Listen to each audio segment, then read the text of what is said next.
Come with me on this fine fresh Saturday morning, and we've got a Peugeot 207 1.4 dv4c, which is having a timing belt. Let's get involved. First thing we're going to be doing is jumping underneath the vehicle, and we're going to drain the coolant out of into our lovely little receptacle, and we're going to remove the driver's side front wheel and get the splash guard out. Now we've got the vehicle back down to working height, we want to go ahead and disconnect the battery. We're going to remove the header tank out of the way. You don't need to, but you're just going to get a little bit more access if you do with your hand. If you've got big hands like me, as you can see, you're going to struggle. But let's get this header tank out of the way. Once the header tank is now out of the way, we can go ahead and remove the 5 T50s from the engine mount. Pull them out and keep all the bolts in it so you're not losing it. Plonk it to one side like so.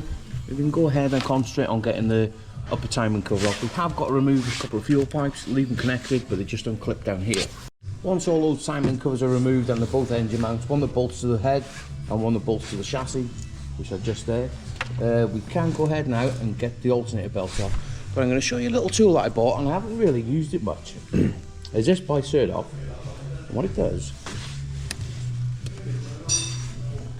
slides onto the tensioner like that. You can use a spanner, but sometimes, you know, spanners can slip. 15mm aviation spanner, absolutely effortless. That is a brilliant little tool, game changer. Now we're underneath the vehicle. Unplug the crankshaft sensor. You need to be extra careful with these, because if you knock them, or this vehicle will not start. We can remove the alternator belt because we've taken the tension off it already. We can get on an 18 now and pull this crank pulley off. Once you remove that crankshaft pulley, put it somewhere safe amongst all your other junk, or whatever you want to call it. Now put the crank bolt back in. Now I have put a little bit of white paint on the part that we need to get lined up, and in the timing kit, this kit is absolutely years old. Get that little pin, and that there, like so, fits through that hole, and then it lines up into the oil pump. I think it's the oil pump, yeah, at the top there. So we need to get an 18 now, and get on the crank, and get it, I think it's about 12 o'clock, like so. So look. Yeah, that's it. Now we're going to get that pin in. Now once we're back down to working height, as you can see, I've already removed the lower timing cover. That pin that I put in the crank, you can see there now where it locks in. Now the fuel pump, that little hole, that is always in the middle of the pump itself. Now you want to get another little tool, which is in the kit. Brilliant, honest to God. This kit, I've had it, I think I bought it off eBay when it first opened, many moons ago. And that one slides in the camshaft, and it slides into the head. I can show you down the back there where it locates. See that little hole? See if I can do it. I don't know if I can do it for you. You might be able to see it. Goes through the pulley and locks into the camshaft like that. Once everything is timed up now, we can get our 13mm spanner, stacking the tensioner off,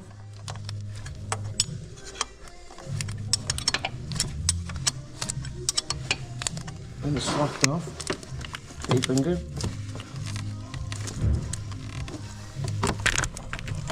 These are spring loaded. Push the tensioner back, nip it back up,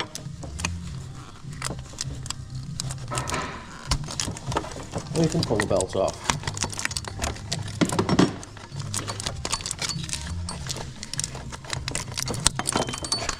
Pretty much.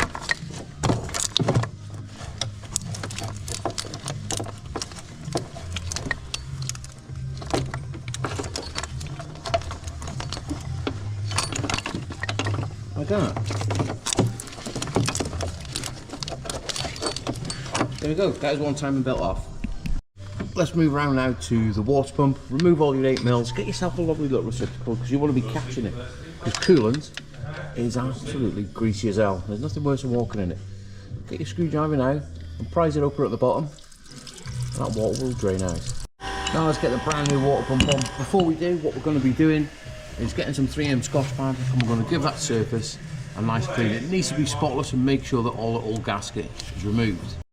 Now I've put the new timing belt on. Always refer to technical information for your tightening torques and stuff. The idler is 37 Nm and the tensioner is 30 Nm. I'm going to show you how I tension it now, because there is a little pin that like preloads it. Leave that in and I'll show you now. If I can just get down there. What I do, when I tension it up now, you'll see this pin moving, and I use this as a bit of a rough guide. See that now, how it's nice and like that. What we need to do is get on our line and get it torqued up.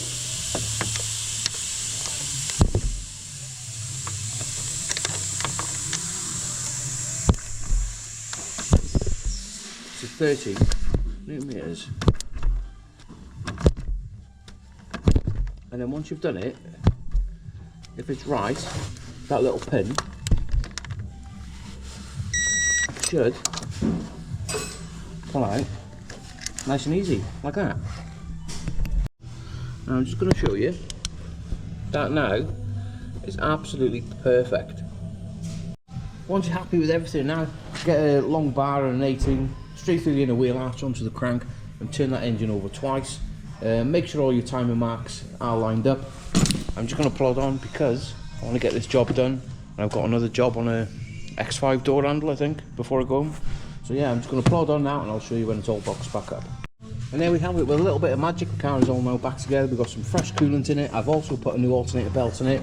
Now when you're filling the coolant up on these, there's two bleed valves. One on the heater where it goes into the bulkhead down the back there, and one down here on the thermostat housing. Just valve caps on tyres. Take them out, wait for the air to come out, and yeah, screw them back up. But right, let's get on the key and give it a big start, really.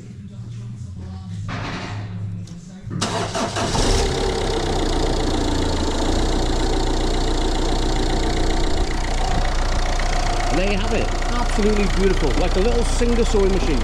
And that's it. That's one timing belt replacement on a little 1.4 dv4 Peugeot 207.